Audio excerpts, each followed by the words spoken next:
అరే తమ్ముడు, ఈ డబ్బులు నీ దగ్గర అడ్డు పెట్టు, నేను ఇప్పుడే వస్తాను.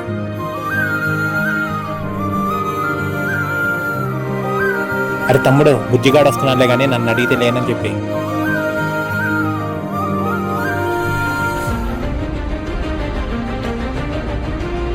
తమ్ముడు, మీ అన్నయ్య లేడా? లేడన్నా, బయటికి వెళ్ళాడు. తమ్ముడు, నా దగ్గర అవసరానికి డబ్బులు తీసుకున్నాడు. ఫోన్ చేస్తే ఫోన్ లిఫ్ట్ చేయట్లేదు. షాప్ దగ్గరికి వస్తే షాప్ దగ్గర లేదు. ఇప్పుడు నాకు డబ్బులు చాలా అవసరం తమ్ముడు. మా ఆవిడ హాస్పిటల్లో ఉంది. ఆపరేషన్కి డబ్బులు కావాలి. ఏం చేయాలో అర్థం కావట్లేదు. కొంచెం బయట వెయిట్ చేయన్నా, మా అన్నయ్య ఫోన్ చేసి మాట్లాడతాను. సరే తమ్ముడు.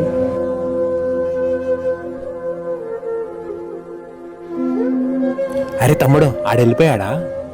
వెళ్ళిపోయాడు కానీ ఆయనకి డబ్బులు ఇవ్వాలంట కదన్నా. అలా డబ్బులు ఇవ్వకుండా తప్పించుకు తిరగడం తప్పు కదన్నా. అవన్నీ నీకెందుకురా, డబ్బులు కట్టేది నేను. నోరు మూసుకొని పనిచేయి. అన్న బుజ్జన్న, ఒకసారి ఇట్రా. ఏరా, నీ అవసరానికి ఏమో నా దగ్గర డబ్బులు తీసుకున్నావు. నాకు అవసరం వచ్చే డబ్బులు నువ్వేమో నన్ను తిప్పేస్తున్నావు. ఏ అవసరానికి తీసుకున్నావో నీకేమైనా గుర్తుందా?